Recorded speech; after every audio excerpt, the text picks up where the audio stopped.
What's going on, everybody? C4 here today, continuing with the Madden 18, Madden 17 roster reveal.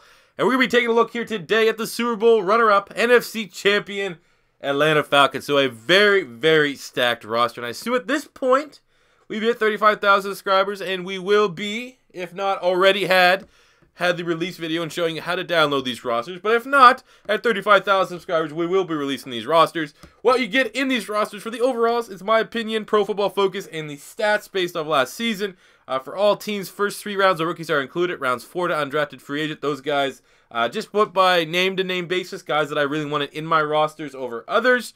If you agree or disagree with any of the ratings you've seen, feel free to leave me a comment in the comment section below. Already, there's only been one bad one. The one bad one was the Denver Broncos. Last season when we did this, the Falcons, you Falcon fans, were the worst people in the comments. Oh my God, everyone deserves a 99 on this roster. So hopefully, Broncos are this year and the Falcon fans redeem themselves. Without further ado, let's jump through the rosters. We're giving Matt Ryan a 97 overall, which is the second highest grade for a quarterback, with Tom Brady getting the only 99 at the spot. I think Matt Ryan may be tied with Aaron Rodgers for 97, but let's be honest, MVP last year. He was my pick for MVP last season. Really ran shit, 11-5. Starter record as a starter, just shy of 5,000 passing yards, 38 touchdowns, and 7 interceptions. You know, it's one of those things. Is he really going to slow down without Kyle Shanahan there? They got old Drunky McDrunkface as their new offensive coordinator. But I mean, Matt Ryan's always been solid. He just maybe was last year's breakout year. We have to wait and see. I would not bet against him to not put out a stellar season again next year, as this Falcon team largely remained intact, and they're going to be very explosive offense once again. But a 97 for Matt Ryan, 69 for Schaub, and 60 for Sims. At the running back spot, Devontae Freeman, we gave him a 90 overall last season. He finished with 1,500 yards from scrimmage and 13 total touchdowns, breaking the 1,000-yard mark in terms of rushing yards. He's a beast, man. I still think, even though he made the Pro Bowl, I still believe he's one of the most underrated running backs in the NFL today. He can do it all. You know, he's the kind of guy, you know, it's going to be interesting to see who they want to keep when it comes to contract time for Freeman and Coleman. I'm going to say they're going to go with Freeman, but you never quite know that situation. And speaking of Coleman, the best 1-2 punch running backs in the NFL, we give him an 85 overall. He finished with 941 yards from scrimmage and 11 touchdowns last year. Real good combination here. I mean, both these guys, they're pretty much the same type of player. I mean, obviously Coleman's a little bit bigger, but I mean, this is fearful. I know. Jesus Christ. Hopefully these guys don't stay together too much longer, and I say that as an Eagles fan because it is very tough to stop if you're a DC. At the fullback spot, we just have this guy. Once you get in the connected franchise mode, you can remove him because of the limitations of player management. We had to get DeMarco out the roster up to Buffalo, so I had to make someone a fullback for some reason. Hopefully they fix that for next year's Madden. The wide receiver spot, we gave Julio Jones a 98 overall, the highest grade for any wide receiver. Originally, I had him at a 99. But I looked at his stats, I was like, are those stats really that good to be a 99? Even though athletically speaking and talent-wise, Julio is a 99. If we only gave Antonio Brown, I think, a 97, 96, 97, I do believe Julio was the better of the two last season, especially when it came to the playoffs. So we gave him a 98. In terms of regular season yards, he was an all-pro, first-team all-pro, 89 catches, 1,400 yards, and 6 touchdowns. He did miss 2 games. If he played in those 2 other games to play a full 16, he probably would be, you know, 1,500 yards, you know, lead a lot of the statistical categories. So, I mean, Julio's a beast. He's unstoppable. He's a monster. There are slight concerns about him. He seems like he always gets like a lingering injury every season. So, hopefully he can stay 100% healthy and we can see him at his full potential. We gave Sanu, who's a big money free agent coming from the Bengals, an 81. Not a spectacular season last year. Not bad. 59 catches, 653 yards, and 4 touchdowns. I think for the money he got paid, you would expect him to have a little bit better stats. But the emergence of Taylor Gabriel, who we gave a 79 overall, got cut by the Browns. If you get cut by the Browns, you probably have to reevaluate your life. But he came on here and was a beast for them down the stretch. Only ended up starting in 3 games, featured in 13, 35 catches, 579 yards, and 6 touchdowns. And I fully imagine that these 3 guys are once again going to be one of the top wide receivers in the NFL. They got Hardy with 73, Roberts here with a 71, Williams 69, and there you go. Tight end spot, Austin Hooper, we gave him a 74 overall. Kind of surprised that Jacob Tammy walked. I thought he was solid and, you know, he would chip in 3-4 touchdowns this season. But Hooper, I think he had like the first, he broke some record in the playoffs, like the first rookie tight end to catch a touchdown in the playoff. I don't know what it was exactly, but there's some upside here with Hooper, who's really good at Stanford, was kind of like a hybrid wide receiver tight end tweener at Stanford, and now is an all-and-out tight end. We have Tololo here, I butchered that, Toilolo. 70 overall, and then the rest of these guys here. So tight end is a position slightly worried, but I think Hooper can definitely take the second step here in his sophomore season. Jumping to the offensive line, we gave Jake Matthews a 79 overall. Pro Football Focus gave him a 78. Figured I'd round it up.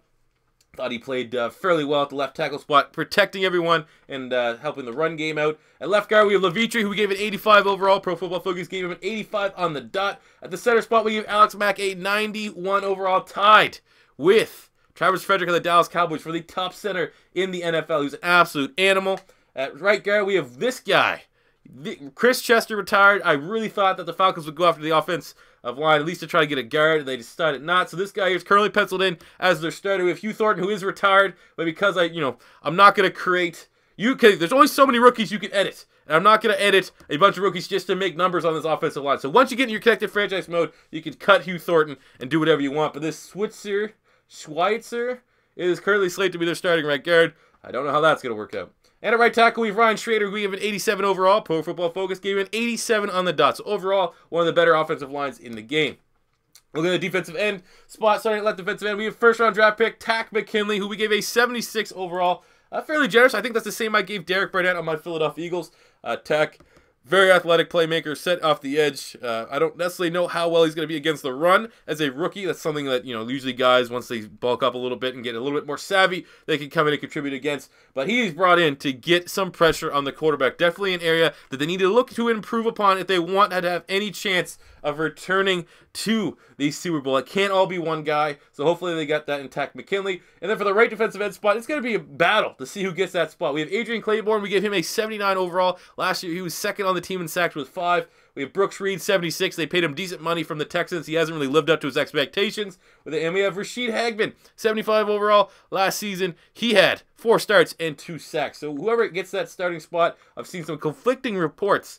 But Takk McKinley seems like he should be able to get some meaningful snaps as a rookie on this defensive line. D tackle, we give Grady Jarrett, who simply took over in the playoffs for the Atlanta Falcons, an 82 overall. Last year, his stats weren't, amazing. He had 14 starts, and in those 14 starts, he had 3 sacks and 48 total tackles. But in the playoffs, this guy was a man-possessed, looking like the same dude that was at Clemson that was a monster. So we gave him an 82. They got Dontari Poe coming over from the Kansas City Chiefs in free agency, coming off maybe his worst season as a pro statistically. Maybe a change of scenery is exactly what this athletic playmaker needed. So we give him a 79. We have Upshaw with a 73. Outside linebacker, we gave Vic Beasley a 92 overall. I think he's the second highest left outside linebacker, second or third highest after Von Miller. First team All-Pro, Pro Bowl in 12 starts, 16 appearances. He had 6 forced fumbles, a touchdown, 15.5 sacks, and 40 total tackles. The only problem with Vic Beasley, he's kind of a liability against the run, but it's like one of those things. It's like, oh my God, my cornerbacks suck at tackling. I mean, you can kind of hold it against him. It would be nice if he was more complete, but I mean, at the end of the day, get to the quarterback. If you get to the quarterback, no one's gonna give you a bunch of shit. You made the All-Pro, so 92 I think is a fair grade here for Vic Beasley. Middle linebacker, we have Deion Jones, who we gave an 84 overall last season. Deion Jones, kind of came on. I was really surprised he slipped to the second round when he tested as well athletically. Maybe people are put off by his size, but in 13 starts, he had 3 interceptions. 2 of those were pick sixes, 11 pass deflections, 1 forced fumble, and over 100 tackles, emerging as one of the better cover linebackers in the NFL that can also make plays tackling running backs out the backfield. So I think an 84 is fair for the fair starting point, at least, for Deion Jones. I think he's still a top 10 linebacker. I think he's my number 10 middle linebacker in my rosters. And at right side linebacker, it's going to be a competition between Devondre Campbell and rookie selection out of LSU, Duke Riley, for the spot. I think that's definitely something you want to watch in training camp. 69 for Riley and 71 from Campbell. Jumping to the secondary, we give Desmond Trufant an 87 overall. Originally, he was an 89, but he missed a significant portion of last season due to injury, and usually that's about 2 points is what I deduct you if you didn't really play a whole lot. You only featured in 9 games for them last season, had 1 interception, 4 pass deflections, 2 forced fumbles, 2 sacks, and 30 tackles, so still made a meaningful impact in those 9 starts. And if he would have played a full 16, probably would have been 89.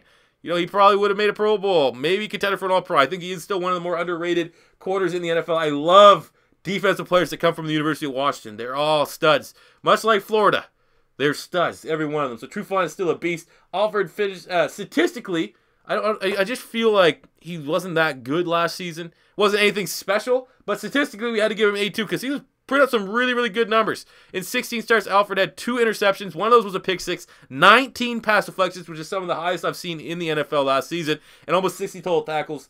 I just want to say that, oh no, this is a guy that maybe Falcon diehards can give a better evaluation on. But based off his stats, we're going to give him an 82. Jalen Collins was very solid last year. We're giving him a 79 last season. He had 8 appearances, 6 starts, 2 interceptions, 10 pass deflections, and over 30 total tackles. We have Brian Poole, who was, I can't believe, went as an undrafted free agent. Dan Quinn, Florida Gator ties, knows talent when he sees it. Got a 77 overall for Brian Poole. He featured in 16 games. He had 9 games started. We had 1 interception, 10 pass deflections, 1 sack, and over 50 tackles. He's a beast. This is one of the most depth, especially with Trufant at 100%. They may have the most depth at the quarterback spot in the NFL.